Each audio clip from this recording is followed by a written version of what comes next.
Là, nous revoilà dans la deuxième partie de la vidéo. Cette partie est consacrée entièrement à l'exercice. Donc on va faire cet exercice. Donc, après avoir vu les tables, on va faire cet exercice sur les tables. Et dans la vidéo suivante, c'est-à-dire dans le chapitre 5, avant de commencer le chapitre 5, on va d'abord corriger l'exercice, le dernier exercice du chapitre 4. Donc on va pas le faire dans cette vidéo là pour ne pas que la vidéo soit longue, parce que la dernière vidéo était déjà très longue. Voilà. Donc on commence à traiter l'exercice. Voilà donc l'exercice 4.2. 4,2 c'est quoi? Écrivez un programme qui affiche. Le programme affiche quoi? Les 20 premiers termes de la table de multiplication par 7. Donc l'exercice doit afficher les 20 premiers termes de la table de multiplication par 7. C'est notre exercice. Copier.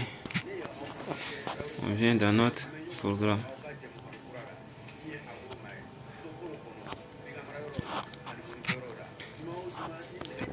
On essaie de créer un commentaire.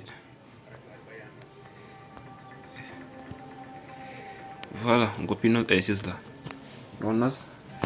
Pour avoir sous les yeux notre exercice. Hein. Voilà, comme ça on saura ce qu'il faut faire. On doit écrire un programme qui affiche les 20 premiers termes de la table de multiplication par 7. Donc c'est-à-dire quoi? On aura 7 fois 1, 7 fois 2, 7 fois 3, 7 fois 4, 7 fois 5, jusqu'à 20, les 20 premiers termes. Du coup, on va voir les 7 se répètent partout. 7 se répète toujours à 7, donc il y a une variable qui est constante. On peut l'appeler variable A qui est constante, qui est égale à 7. Variable A est égale à 7.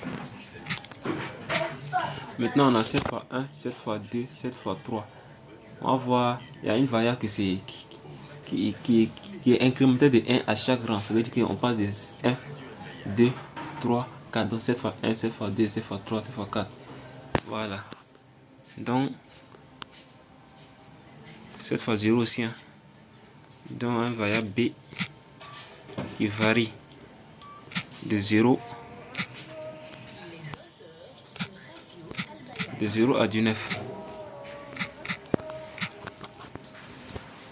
Voilà. Maintenant, on a quoi encore? 7 fois 1, 7 fois 2, donc on a 7 qui ne varie pas. Il y a une variable constante qui est A. Il y a une variable B qui varie. 7 fois 1, 7 fois 0, 7 fois 1, 7 fois 2. Voilà. Maintenant, il y a une troisième variable aussi qui varie. C'est la variable qu'on va utiliser en fait dans l'instruction while. Voilà donc, voilà nommé variable C. Donc, au départ, C va être égal à 0. Voilà. C est égal à 0 au départ. Et qu'est-ce qu'on va faire? On va écrire notre programme. Maintenant, on a défini les trois variables. Mais pour que le programme soit un peu court, on va les définir sur la même ligne. Du coup, on va effacer tout ça là. On fait affectation multiple B, C. Tout ça est égal à quoi? On a 7 qui est fixe. Ensuite, on a 0. Et C fait 0 aussi. Maintenant, on fait quoi? While. Donc, tant que c'est quoi? On a décidé d'utiliser c'est la variable C qu'on a décidé d'utiliser dans l'instruction while. While C inférieur à 20. On dit les 20 premiers termes. Donc, on aura 20 termes.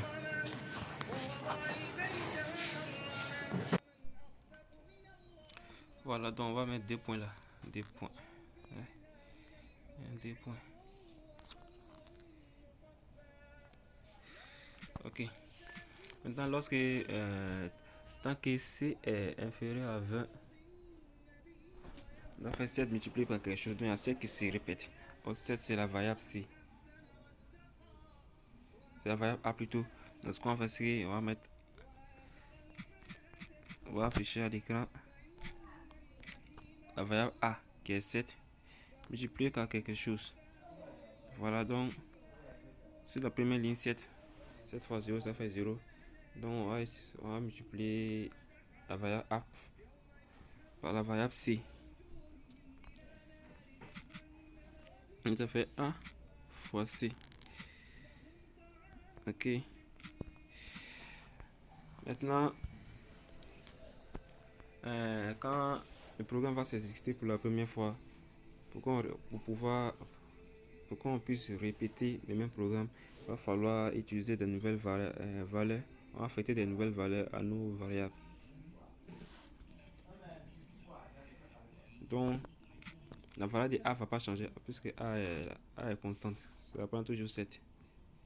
Donc, c'est les valeurs de B et de C qui vont changer. Donc, la nouvelle variable la nouvelle valeur de A, de B plutôt, va augmenter. On va incrémenter de 1. Donc, ça fait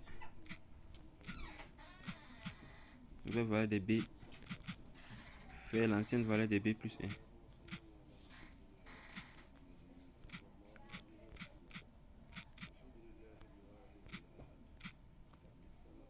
De même, la nouvelle valeur de C aussi fait l'ancienne valeur de C plus 1.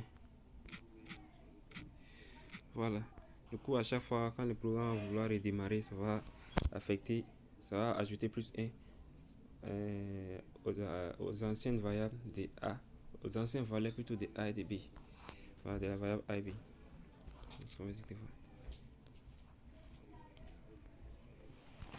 Ok. Voilà, c'est affiché, mais de façon pas de la manière qu'on a souhaité. Donc, on voulait afficher ça sur une seule ligne. Donc, de façon horizontale, et ça affiche de façon verticale. On va essayer de mettre ça de façon horizontale. Donc, c'est là où on utilise l'expression, l'argument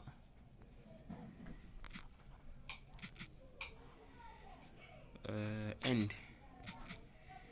End est égal à quoi? Voilà.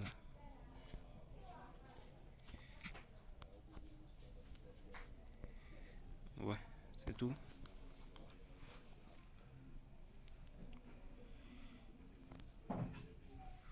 Voilà, maintenant on a on a notre table de multiplication. En tout cas, les 20 premiers termes de la table de multiplication à 7. Voilà. Donc on va passer à l'exercice suivant. L'exercice 2. L'exercice 2, ça consiste à faire quoi? L'exercice 2, il faut écrire un programme qui affiche une table de conversion de somme d'argent exprimée en euros, en dollars canadiens. La progression des sommes de la table sera géométrique, c'est-à-dire qu'on va toujours multiplier par quelque chose, on va pas faire addition. C'est géométrique comme une suite géométrique en fait. Voilà, elles ont donné des exemples. On a 1 euro fait 1,65 $, 2 euros fait 3,30 $, et 4 euros fait 6,60 $. Donc on voit à chaque ligne, on multiplie chaque côté par 2. Donc il y a déjà, dans les valeurs qu'on va définir, il y a une valeur qui va porter, qui sera constante et qui va porter la valeur 2. Voilà. Et puis il y a une variable maintenant qui va prendre les valeurs en euros. Il y a une autre variable, une troisième valeur qui va prendre les valeurs en dollars.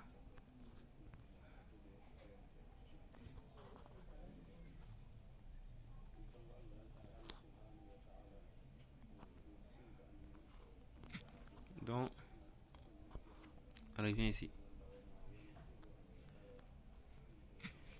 On met notre commentaire.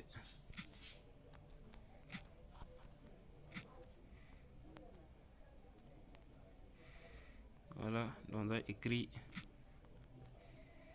commentaire. Écrivez. Voilà.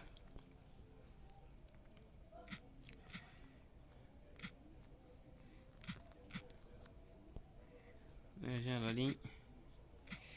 Donc on avait dit qu'il y a une variable qui est constante, qu'on va nommer la variable A. Donc A est constante, ça fait 2. A constante, ça fait 2. Il y a autre variable qui va porter le nombre de dollars. Donc on va nommer ça en euros plutôt. La somme en euros. On va nommer ça la variable E. E qui fait... E commence par 1. La première valeur de E c'est 1. Et la variable C, il y a une autre variable encore, on va appeler ça D, qui porte la somme en dollars. Donc D est égal à la première somme c'est 1,65 $. Voilà. Donc on a utilisé quoi? 1 euro fait 1,65 $. Voilà. Donc qu'est-ce qu'on va faire? On va regrouper ces trois variables sur une seule ligne. Ça fait quoi? A, virgule E, virgule D est égal à 2, virgule 1, virgule 1,65.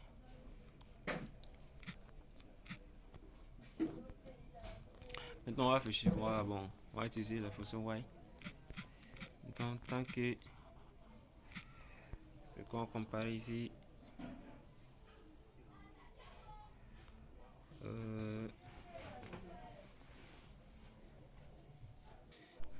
donc tant que notre somme en euros qui est E est inférieure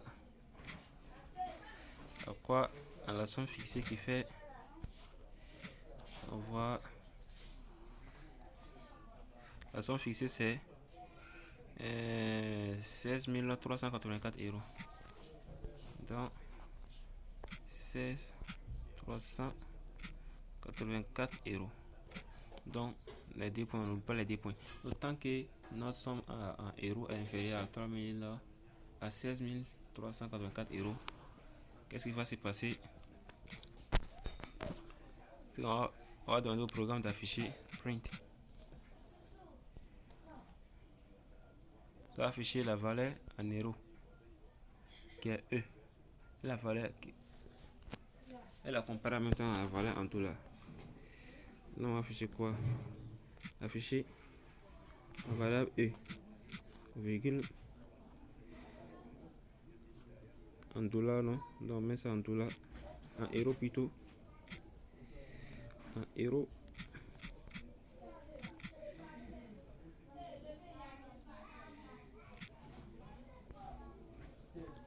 On met autre virgule et on met égal comme une chaîne de caractères. On soit par virgule, on met maintenant la valeur en dollars. On met virgule, on écrit notre dollar comme chaîne de caractères. Dollar.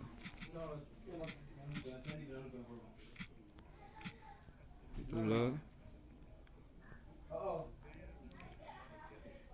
Voilà. Et on ferme. Donc, tant que la valeur de notre E ne peut pas dépasser les 16 384 €, on va toujours afficher ça là. Le programme va afficher le E en dollars, en euros. La somme en euros est égale à la somme en dollars.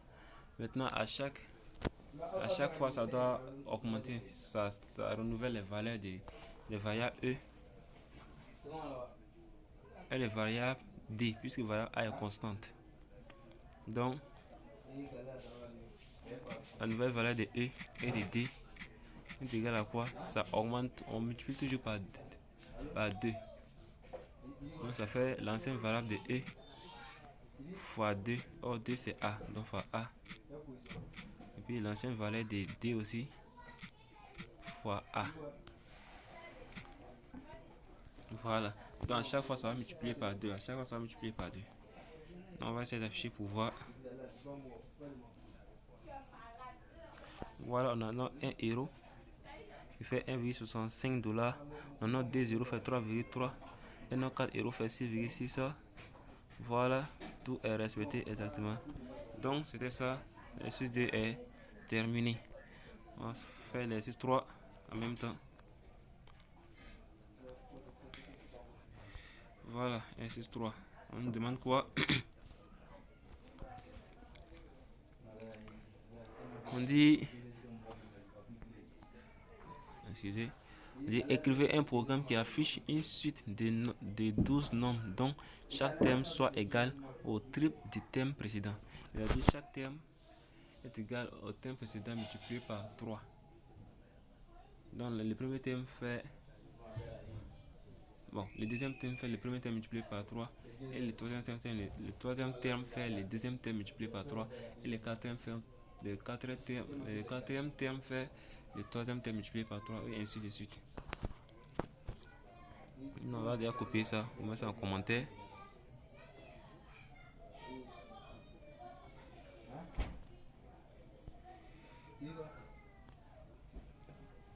Voilà, notre commentaire commence par dire.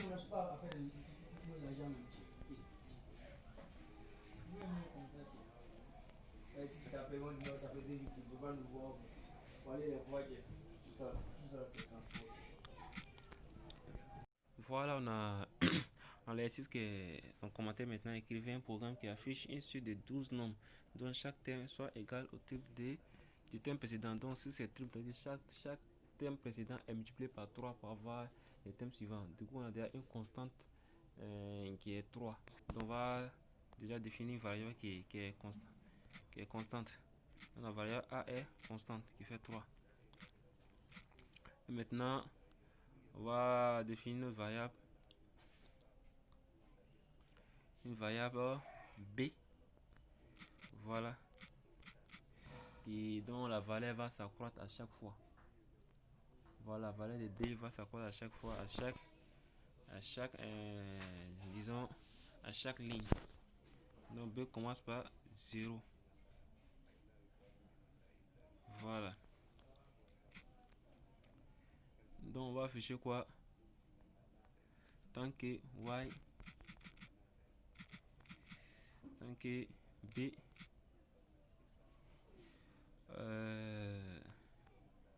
B sera inférieur à quoi?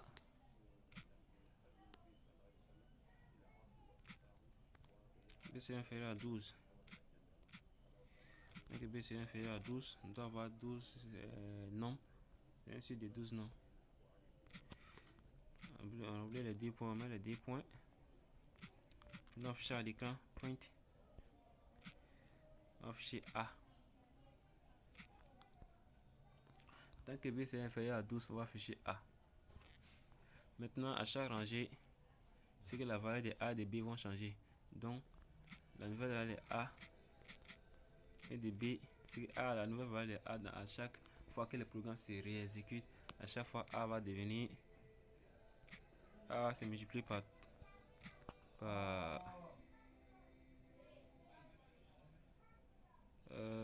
disons,